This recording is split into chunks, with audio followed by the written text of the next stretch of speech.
Hello guys, and welcome back to the channel. So now guys, Nigeria is like some wild west sort of like a country where none of the rules of civilized living applies.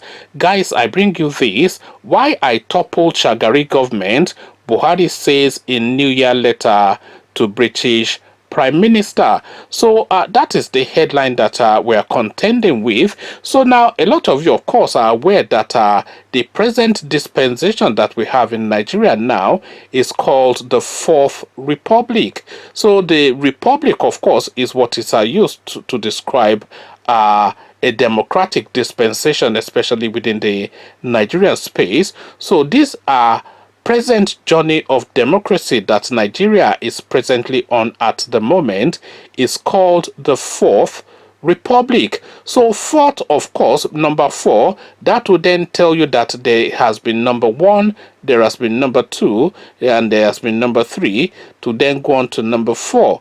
So the first one, of course, came after independence, and we know what happened to that. And then we've had subsequent governments since, but now the Third Republic was the Shagari Republic, and what ended the last experimentation with a democracy that Nigeria had prior to this now experimentation with our democracy. What ended that was a military coup. And who carried out that military coup? The present president now, that is now enjoying the dividends of democracy. So you see now why I started with that preamble, that it's just a wild west and a lawless sort of a country. So the last republic, the Third Republic, was ended by Buhari, and the president then of that Third Republic, of course, was Shagari. And here is now Buhari now giving an explanation as to why he ended the Third Republic. He's saying this in a letter to the British Prime Minister, which was then, of course, Margaret Thatcher. And I have copies of the letter, which I will be posting as part of this video as a slide. But again, the headline: why I toppled Shagari government, Buhari says in New Year letter to British Prime Minister. So now let's now see how now the supposed democratic president is justifying this act of treason. President Muhammadu Buhari, who was Nigeria's military head of state between December 1983 and August 1985, has given a number of reasons why he toppled the democratically elected government of the then president, late Alhaji Shehu Shagari. Buhari, then as a major general who was the general officer commanding of the 3rd Armored Division in Jos, Plateau State, said in a letter that he led a revolution in Nigeria because of the staggering corruption, insecurity, and indiscipline in government. Correspondents obtained Buhari's letter, which was dated January the 6th, 1984, and was addressed to Her Excellency, the then Prime Minister of Great Britain, Margaret Thatcher. Buhari's 4-page letter was personally signed by him as Major General Muhammadu Buhari, head of the federal military government and commander-in-chief of the armed forces. Correspondents observed in the letter that Buhari identified collapsed economy, rising inflation, corruption in government, and the failure of the government to provide security for lives and property as the key ingredients that led to the revolution. Buhari's letter to Thatcher reads: recent events in Nigeria leading to a peaceful change of government must have evoked different reactions in various places, and I thought I should direct this personal communication to Your Excellency in order to acquaint you with the background to the intervention by the Nigerian Armed Forces. Here at home, the situation is well understood and the change of government has been received with the widest acclaim, even in those circles which, for obvious reasons, and to lose most through the corrective measures being contemplated to restore the sense of decency and accountability in public life, the smooth takeover and the accompanying calm and general acquiescence has been more than salutary. When the last military administration voluntarily handed over power to civilians in 1979, it was with very high hopes for the future. The handing over exercise was carefully planned and faithfully executed. The 1979 Constitution was promulgated. There was justifiable optimism that Nigeria was headed for an era of progress, unity, and stability under a free and elected democratic government. However, so soon after the handing over, in both the administrative and legislative organs of the government, a myriad of public functionaries embarked on a systematic circumvention of most of the checks and balances entrenched in the Constitution.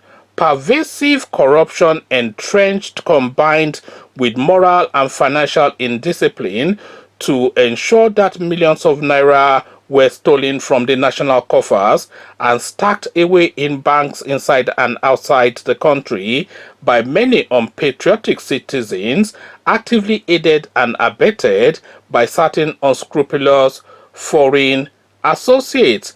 He continued that the military intervention was unavoidable because the people groaned under the twin yoke of pervasive corruption, skyrocketing prices, and general insecurity of lives and property. He said, what was left was quickly dissipated on loaded contracts and over-invoicing of imports designed to allow generous kickbacks to government and political party functionaries.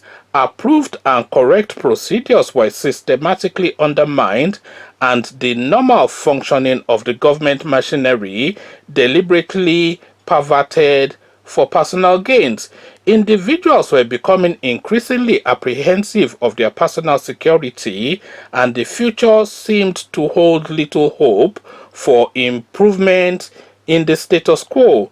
The majority of public functionaries at all levels freely engaged themselves in irregularities with impunity, since those at the top and supervisory grades were themselves known to be involved in corrupt practices and impropriety. Bribes and gratifications were contemptuously demanded and given.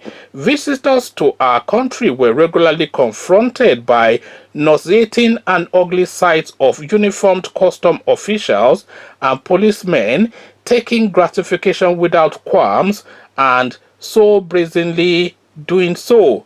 Incompetence in the management of national resources led the nation to accumulate huge internal and external debts and to run into serious balance of payment difficulties. Government was fast losing its ability to pay for the goods and services contracted or needed. The national economy tottered dangerously on the brink of collapse. Numerous industrial undertakings are at this very moment on the verge of total collapse, and many had been forced to close down for lack of raw materials. Thousands of workers have lost their jobs, and the spectre of large-scale retrenchment has already appeared.